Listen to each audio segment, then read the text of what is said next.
আচ্ছা ইমাম সাহেব, সময় পেলে আমাদের বাসায় আবার আইসেন। আরে আমার টাকা কই গেল? রে বাবা, কি হয়েছে? এমনি সিরিয়াস কে লেগা? আরে আব্বা, এই জায়গায় তো আমার কিছু টাকা রাখা আসলো, টাকাগুলো দিই নাই। ঘরের মাঝে তো শুধু ইমাম সাহেব ছিল। আরে বাবা, কি কইতাছিস এইগুলা? তাই তো ইমাম সাহেব, দেখ ভুলা আরো কোনোখানে রাখছিস নাকি? আব্বা আমার পুরো মনে আছে, টাকাগুলো আমি এই জায়গায় রাখছি। দেখ বাবা, এই ইমানদার ব্যক্তিত্ব চুরি করতে আইবনি। আমি ইমাম সাহেবরে গিয়ে জিজ্ঞেস করে আসি। তুই এই বিষয়ে ইমাম সাহেবের আর কিছু করার দরকার নেই। আসসালামু আলাইকুম ইমাম সাহেব, অনেকদিন পরে আছেন, আসেন ঘরে আসেন।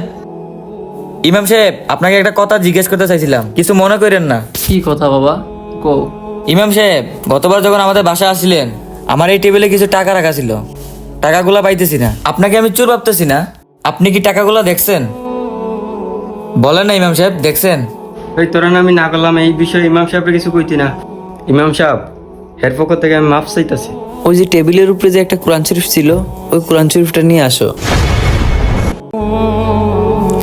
টাকাগুলো টেবিলের উপরে রাখা ছিল, এই জায়গায় দেখে আমি টাকাগুলো কোরআন শরীফের ভিতরে রাখছিলাম। ভাবছিলাম যে সময় তোমরা কোরআন শরীফটা পড়বা, সাথে সাথে টাকাগুলো পাইয়া দেবা। তুমি আমার চুর মনে করায় আমার এতটুকু কষ্ট লাগছে না, যতটুকু কষ্ট লাগছে তোমরা 6 মাসের ভিতরে একটাবারই কোরআন শরীফ বার করে পড়ছো না। এটা শুন না, কোরআন শরীফ না তিলাওয়াত করে যদি ঘরের মধ্যে রাখা দেওয়া হয়, তাইলে কোরআন শরীফ তোমরা অভিশাপ দিব। আর এই অভিশাপের কারণে তোমরা ঘরের আয় ব্যয় বরকত কমে যাইব, ব্যবসা বাণিজ্যের বরকত কমে যাইব।